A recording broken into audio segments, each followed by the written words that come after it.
It's kind of a mixture. We want to be more self-funded because charitable funding, especially in this day and age, is particularly hard to get hold of. But this is where having a really lovely coverage book report helps, because it makes us stand out. I didn't ask you to do that plug.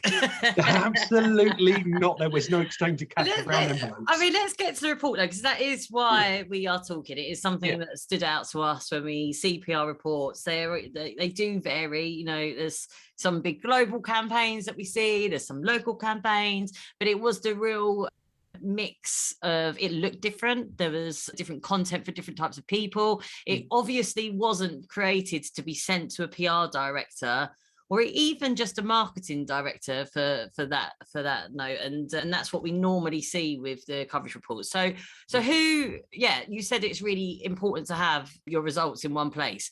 Why? Who's it going to? It's interesting to know how it's helping you guys. It's kind of a mixture. So traditionally, all sort of charities and non-profits, you do your annual report as a normal business would, or you have to do sort of project reports. So we put on X amount of events, X amount of people turned up. I needed something different. I tried it on PowerPoint, and then I built a microsite, and I thought I'm overcomplicating it.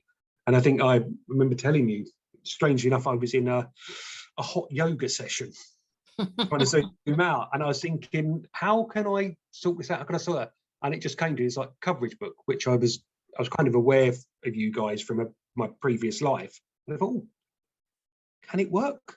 Can I go back a step? So what would normally go into one of these social impact reports? Because everybody listening is quite familiar with a PR report, but not everyone would be creating something like that. So who are they normally for, and what's normally needed? Probably there's a range of different stakeholders. So primarily it's the people that fund you. Okay, and then you've got different stakeholders. So you've got your directors, you've got your volunteer, so you've got your community, you've got your community partners. So they all want maybe something different. Normally speaking, you'd only really do a report for the funders, right? Unless you have a ton of resource available, which most charities and non-profits don't. So being able to capture all of it, it can release some funding from comic relief to do some more work, but it also maybe give one of our volunteers that does a really small part of the story a vision. Go, this is what you're part of. This is so much bigger than you turning up 2 hours early to set the chairs up at one of our events, which is incredibly important. But don't see it like that. See it like this, as almost we're a local sort of UK charity, but our impact is being felt globally. That's what you're part of. That's the important thing here. Yeah. Okay. So it's important for you to be connecting with potential new funders, new volunteers, new partners, new potentially brand partners, for example. But there's so many stories. See, the end with social impact, right? It tends to be quite data driven, which I know the metrics need to be there.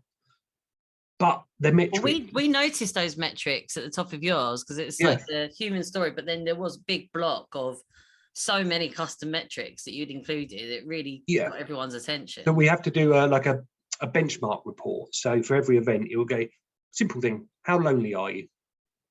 At the start of it, at the end, did you make some friends? And that sounds like a very daft thing, but actually, by giving somebody the space to have an open conversation about something they're struggling with, put them in a space where maybe they can make a friendship, that can have a huge impact on their mental health, on their community, on their family. So we need to show that every intervention, as it is, whether or not that's a blog post, one of our live broadcasts, one of our events, a change happens. And this is what it's about. So it's not, the data's there, but this really is about the human story.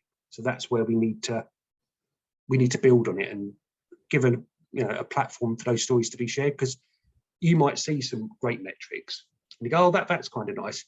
But you hear one of the changes that it's had on one of those dads, that you go, wow, that's your money shot.